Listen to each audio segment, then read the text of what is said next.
एक समय की बात है। एक गांव में गौतम बुद्ध का बहुत बड़ा आश्रम था। वहां पर एक प्रसिद्ध बौद्ध गुरु रहते थे। वहां पर उनका एक शिष्य था जो कि बहुत बोलने वाला था। वह हर समय इधर उधर की बातें करता था। जब वह दान लेने के लिए जाता था तो हर घर से एक नई कहानी लेकर आता था और आश्रम के दूसरे शिष्यों को सुनता था। वो हर समय एक शिष्य की दूसरे शिष्य से बुराई और चुगली करता रहता था और दूसरों के सामने अच्छा बनने का प्रयास करता रहता था। खुद के मुंह से ही खुद की तारीफ करता रहता था और हमेशा ही खुद को गुरु के सामने सबसे बुद्धिमान और उत्तम साबित करने का प्रयास करता रहता था। वह खुद को सभी शिष्यों से अलग और श्रेष्ठ मानता था। उसका कहना था कि मैं एक अमीर घर का बालक हूं। अगर मैं चाहता तो एक आरामदायक और सुविधाओं से भरा जीवन जी सकता था, लेकिन मैं वह सब छोड़कर यहां आया क्योंकि मुझे सत्य की खोज करनी है, खुद को जानना है, जीवन को जानना है।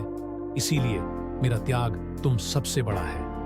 एक दिन गुरु ने आश्रम के सभी शिष्यों को बुलाकर कहा, आप सभी को अगले 1 महीने के लिए कोई संकल्प लेना है। इससे आपकी संकल्प शक्ति मजबूत होगी और आप में आत्मशक्ति का संचार होगा। आप सभी अपने समर्थ के अनुसार कोई भी संकल्प ले सकते हैं और यदि 1 महीने से पूर्व किसी का भी संकल्प टूट जाएगा तो वह अपनी दिनचर्या में वापस आ जाएगा। सभी शिष्यों ने अपनी शक्ति के अनुसार छोटे बड़े संकल्प लिए और गुरु को अपने अपने संकल्प के बारे में बोलकर वहां से चले गए। लेकिन वह शिष्य जो खुद को सबसे अलग और बड़ा दिखाना चाहता था, वह सीधे गुरु की कुटिया में पहुंच गया और बोला, मैं कोई छोटा मोटा संकल्प नहीं लेना चाहता, बल्कि खुद की ही जैसे एक बड़ा और महान संकल्प लेना चाहता हूं।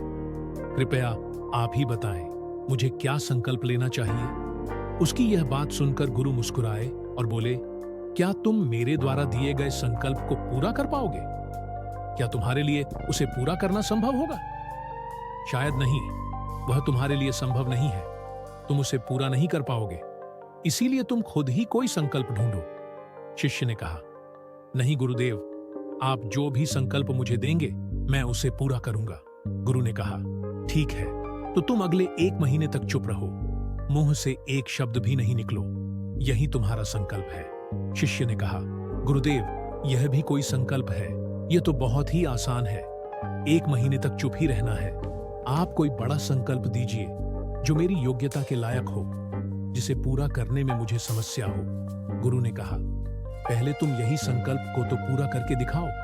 शिष्य ने गुरु की बात मान ली और वह इस समय चुप हो गया और पलटकर कुटिया से बाहर चला गया।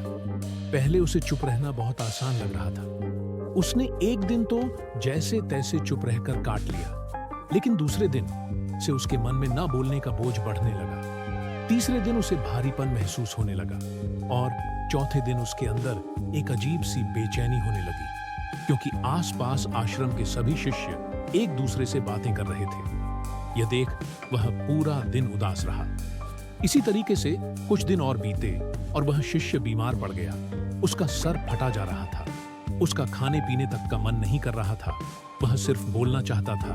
वह गुरु के पास गया और उनके सामने बैठकर लिखकर उन्हें बताया, गुरुदेव, मैं बोलना चाहता हूँ, मुझे सांस नहीं आ रही, मेरा दम घुटा जा रहा है, मैं अंदर ही अंदर पागल हुआ जा रहा हूँ, मैं क्या करूं? संकल्प तोड़ दूं क्या? यह पढ़कर गुरु मुस्कुराए और बोले, संकल्प तोड़ने के लिए ही होते हैं, लेकिन जो अपने संकल्प को पूरा कर लेता है वही अपनी आंतरिक शक्ति को बढ़ाता है, और जो अपनी आंतरिक शक्ति को बढ़ाता है